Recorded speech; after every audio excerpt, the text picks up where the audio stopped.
बिस्मिल्लाहिर्रहमानिर्रहीम। अस्सलामुअलैकुम। मेरा नाम है ज़ैन मुख्तार और आप मेरा यूट्यूब चैनल अंदर की बात विद ज़ैन मुख्तार देख रहे हैं। मैं उम्मीद करता हूं कि आप सब लोग खैर वाफ़ियत से होंगे। अगर आप लोग मेरे चैनल के ऊपर नए हैं तो मेरे चैनल का जो बेल आइकॉन है इसको प्रेस कीजिएगा ताकि मेरी जितनी भी वीडियोज़ और व्लॉग्स हैं वो बर वक्त आप तक पहुँचें।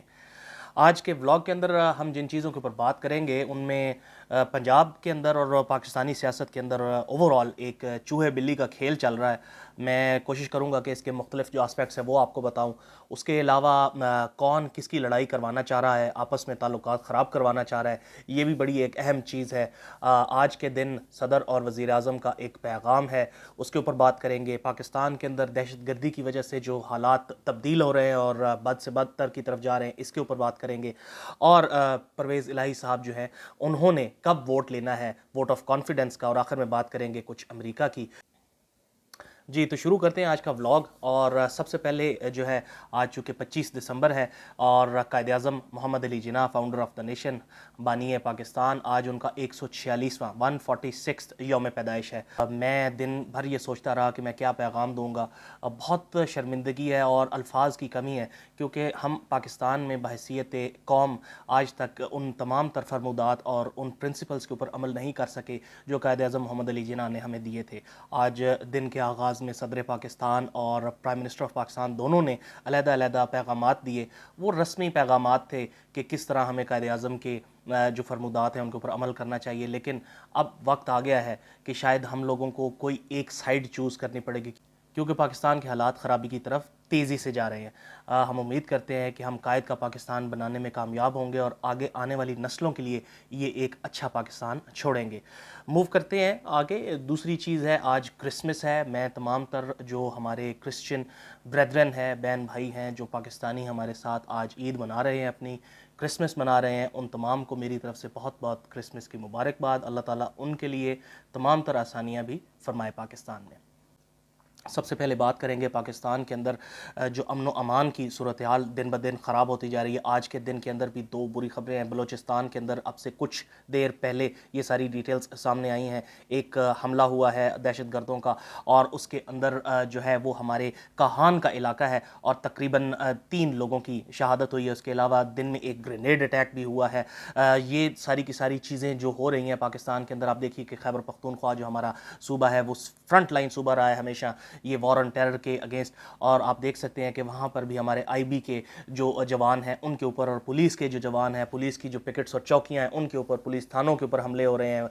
ये सारी की सारी चीज़ें इंडिकेट कर रही हैं कि दहशतगर्दी एक दफ़ा दोबारा से सर उठा रही है। पाकिस्तान ने बड़ा कामयाबी से 2015-2016 के अंदर जो है वो ऑपरेशंस किए, और इन ऑपरेशंस के नतीजे में सवात और उससे मुल्का इलाके और बाकी बहुत सारी जगह जो हैं जहाँ पर दहशतगर्दों की मौजूदगी थी उनको ख़त्म किया। उसके अलावा पाकिस्तान फ़ौज, पाकिस्तान हुकूमत जो है, हमारे जो है वो पैक्ट्स थे, जिस तरह तहरीक तालिबान पाकिस्तान और मुख्तलिफ और जो ऑर्गेनाइजेशंस हैं कि वो पाकिस्तान के अंदर दहशतगर्दी नहीं करेंगे। लेकिन तहरीक तालिबान पाकिस्तान ने भी तकरीबन 1 महीना हो गया कि वो जो हमारा पैक्ट था वो ख़त्म हो चुका है, और ये जितनी भी कार्रवाइयाँ हो रही हैं, चाहे वो इस्लामाबाद के सेक्टर I-10 के अंदर धमाके की बात हो, आज बलूचिस्तान के अंदर ये 2 कार्रवाइयाँ इनके ऊपर बात हो, या कोई और जो दहशतगर्दी की जो एक्टिविटीज़ हुई हैं, इन तमाम के अंदर जो जिम्मेदारी कबूल की है वो तहरीक तालिबान पाकिस्तान ने की है। ये बहुत बड़ा कंसर्न है पाकिस्तान और पाकिस्तान के लोगों के लिए।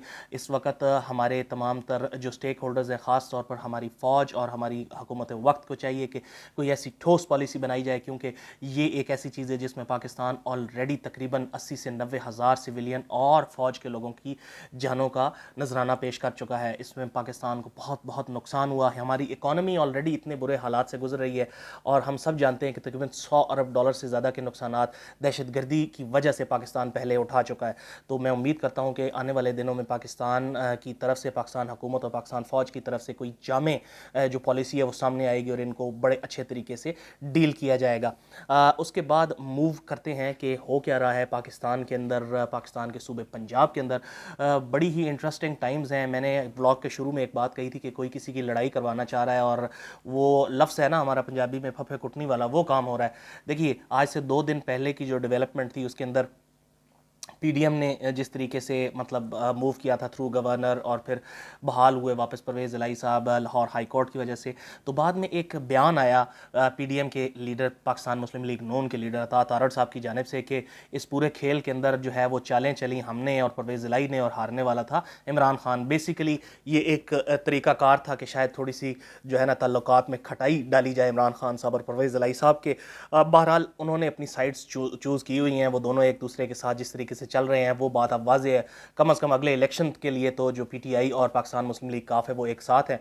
आज के दिन की बड़ी एक ख़ास किस्म की डेवलपमेंट है और डेवलपमेंट ये है कि इमरान खान साहब रोज़ाना बातचीत करते हैं अपने मनपसंद रिपोर्टर्स और एंकर्स और तज्ज़ियाकारों के साथ। तो उन्होंने आज एक बात कही कि मुझे अच्छा अंदाज़ा है, मुझे काफ़ी हद तक इस बात का पता है कि जो ये नई इस्टेब्लिशमेंट है ये अप्रैल के अंदर जो है वो इलेक्शंस की तरफ जा रही है। ये खान साहब ने जिस वसूख से ये बात कही, मैं हमेशा इस बात पे खान साहब को पूरे नंबर देता हूँ कि वो बड़ी एग्रेसिव पॉलिटिक्स करते हैं और वो हमेशा जो अपना जो दुश्मन होता है, जो अपना ओपोनेंट होता है, उसको चेक में रखते हैं। तो आज उनकी ये बात कहने से जो पीडीएम और बाकी जो कोalition वाले लोग हैं वो सोच में हैं कि खान साहब को आखिर ये इशारे कहाँ से आ रहे हैं। इसके ऊपर आज प्रेस कॉन्फ्रेंस भी हुई है और उन्होंने कहा है कि जो पीडीएम के लोग हैं कि जी जो सहूलतकार थे इमरान खान साहब के, जो एक्स 3 जनरल्स जिनके बारे में कहा जाता है कि ये पीटीआई के लिए सॉफ्ट कॉर्नर रखते थे, कि उनके जानने वाले लोग और उनके सबॉर्डिनेट्स अभी भी मौजूद हैं और वो हमें काम करने नहीं दे रहे हैं। तो कुछ ऐसा भी देखा जा रहा है कि ये खान साहब का वो वाला पैंतरा है कि किसी तरीके से पीडीएम और जो इस्टेब्लिशमेंट है उनका जो हालात बड़े स्मूथ पिछले 7-8 महीने से चल रहे थे उनको थोड़ा सा शेक किया जाए, उनको थोड़ा सा हिलाया जाए। अब देखते हैं कि इन सारी की चीज़ ये बेसिकली एक बिल्ली और चूहे का खेल चल रहा है और अवाम इसके अंदर जो है वो बैठे हुए दोनों अतराफ़ को देख रहे हैं कि कोई हमारी दादरसी करे लेकिन करने को तैयार कोई भी नहीं है। ये चीज़ें तो हैं वो जिनके बारे में मैं आपको कुछ ना कुछ इन्फॉर्मेशन रोज़ाना देता रहता हूँ। पीटीआई की तरफ से एक और ख़बर ये है कि पीटीआई के वो तमाम मेंबरान जिन्होंने जो हमारी कौमी असम्बली है उससे इस्तीफ़े दिए थे, तो स्पीकर साहब ने उन इस्तीफ़ों को कबूल अभी तक नहीं किया। तो डिसाइड ये हुआ है कि पीटीआई के जो एमएनएज़ हैं वो 28 यानी कि इस महीने की दिसंबर की 28 तारीख को नेशनल असम्बली यानी कि कौमी असम्बली दोबारा से जाएंगे और स्पीकर साहब को कहेंगे कि हमारे इस्तीफ़ों को कबूल किया जाए। दूसरी तरफ जो बात है कि पीटीआई ने ये डिसाइड किया है पाकिस्तान मुस्लिम लीग काफ के साथ मिलकर कि जो वोट ऑफ कॉन्फिडेंस है, एतमाद का वोट जो परवेज़ इलाही साहब ने लेना है वो 11 तारीख को लिया जाएगा। अब ये एतमाद के वोट तक बात हो गई, पीटीआई के मेंबर्स के जाने की बात हो गई, लेकिन यहाँ पर मैं एक बड़ी टेक्निकल चीज़ आपके सामने रखता हूँ। वो टेक्निकल इस वजह से है कि मुन्नस इलाही साहब बड़ी ज़बरदस्त किस्म की बड़ी सोच समझ कर बैटिंग इस वक्त कर रहे हैं। एक तरफ उन्होंने खान साहब को पूरे तौर पर तसल्ली दी हुई है कि कुछ हो जाए कम वोट में हम आपके साथ हैं, लेकिन साथ ही साथ वो हर दूसरे चौथे दिन एक बड़ा सनसनीखेज़ किस्म का इंटरव्यू देते हैं। अभी ताज़ा तरीन बात में उन्होंने एक तो अपने मामू जान को बड़े आड़े हाथों लिया और उन्होंने अल्फाज जो इस्तेमाल किए वो बताता है कि किस हद तक दरारें चौधरी ख़ानदान के अंदर हैं। एक तो उन्होंने अपने मामू के लिए कहा कि उनका सॉफ्टवेयर अपडेट हो गया है, मेरा अभी तक नहीं हुआ। फिर उन्होंने कुछ शिकायतें की जो गुजरे हुए दिनों के पीटीआई के स्टॉलवर्ड्स थे, जो बड़े लोग थे जिस तरह के जहांगीर तरीन साहब हैं और अलीम खान साहब हैं। ये वो लोग हैं जिन्होंने पीटीआई को परवान चढ़ाया, जिन्होंने पीटीआई को फाइनेंशियली सपोर्ट किया, जिन्होंने पीटीआई के धरने को चलाया। तो उनके बारे में उन्होंने कहा कि 2018 के इलेक्शन से पहले जब सीट्स की बात हुई तो परवेज़ इलाही साहब और ख़ास तौर पर मुन्नस इलाही साहब को कहा गया कि मुख्तलिफ ये जो सीटें जो आप कह रहे हैं इनके ऊपर आप अभी इलेक्शन ना लड़िए, ये पीटीआई की सीट्स हैं। और फिर साथ ही किस तरीके से जो है वो नैब के नोटिस उनको आए तो उनकी शिकायत जो थी, ऑल्दो कि ये दोनों अशखास अब पीटीआई का हिस्सा नहीं है, लेकिन उन्होंने एक साइलेंटली मैसेज दे दिया पीटीआई को कि जनाब अब वो वाली बात नहीं है कि इस इलेक्शन से पहले आप हमें वो चीज़ें मना कर देंगे। यानी कि पीटीआई को अब पाकिस्तान मुस्लिम लीग काफ को तकरीबन 15 से 20 सीटें देनी पड़ेंगी। हमारे सामने पाकिस्तानी सियासत मौजूद है कि अगर 10 सीटों के साथ चीफ मिनिस्टरशिप आ सकती है तो 20 या 25 सीटों के साथ बहुत कुछ हो सकता है। इसी तरह दूसरी चीज़ जो मैंने बहुत सारे व्लॉग्स में जिस पे बात की कि इमरान खान साहब 2/3 अक्सरियत की बात करते हैं, मैं इसके ऊपर आज एक ऑल्दो के प्रेडिक्शन करना मेरा काम नहीं है, लेकिन चीज़ों को जिस तरीके से स्टेप बाय स्टेप बंदा देखता है तो उनके बारे में राय कायम होती है। और मैं ये समझता हूँ कि हमारे मुल्क के अंदर जो हालात जिस तरीके से डेवलप हो गए हैं, ना पीडीएम ना पीटीआई ना कोई और पार्टी, नेक्स्ट इलेक्शन जो भी होगा वो भी एक कोalition गवर्नमेंट ही उसके बाद मुल्क को चलाएगी। किसी एक के ज़िम्मे अगर ये सब कुछ दे दिया जाए तो वो शायद इंतकामी कार्रवाइयों की तरफ जाए, चाहे वो पीटीआई हो चाहे वो पीएमएलएन हो। तो ये इन सियासतदान जो हमारे हैं इनको भी समझने की ज़रूरत है कि हालात और वाक़यात किस तरफ जा रहे हैं।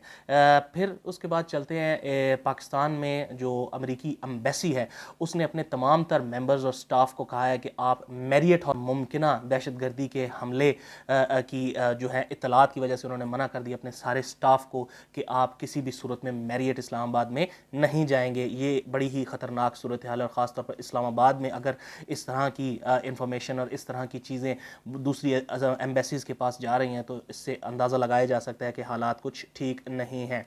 चाइना के अंदर बहुत ही मामलात जो हैं वो ख़राब हो रहे हैं। दोबारा से कोरोना ने सर उठाना शुरू किया है और चाइना का एक सूबा है ज़ीजियान, वहाँ पर 1 मिलियन यानी 10 लाख से ज़्यादा केसेस एक दिन के अंदर रिपोर्ट हुए हैं।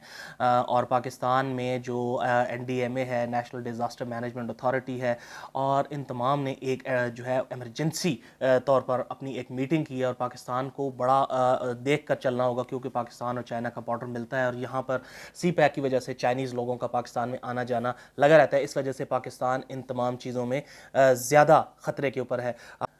आखिर में बात करेंगे पाकिस्तान के वज़ीर ख़ारजा बिलावल भुट्टो ज़रदारी साहब ने कहा है कि अमेरिका तैयार है, विलिंग है अफ़गान पाकिस्तान बॉर्डर सिक्योरिटी के ऊपर काम करने के लिए और हमारी मदद करने के लिए। आप देख सकते हैं कि किस तरीके से अमेरिका जो है वो दोबारा से इन्वॉल्व होने की कोशिश कर रहा है। अगर इन सारी चीज़ों के ऊपर नज़र डाली जाए तो मैं ये समझता हूँ कि ये अमेरिका की दोबारा से इलाके के अंदर एंटर होने की एक चाल हो सकती है। जिस सिस्टम के थ्रू और जिस तरीके से पिछले 2 माह के अंदर लगातार हालात को ख़राबी की तरफ ले जाया गया है, ये सारी की सारी चीज़ें कुछ इशारा और ही कर रही हैं। मैं उम्मीद करता हूँ कि आप सब लोग अपना और अपने आसपास सबका ख्याल रखेंगे। मैं कल दोबारा आपसे मुलाकात करूँगा, तब तक के लिए मुझे इजाज़त दीजिएगा। फ़ी अमान अल्लाह।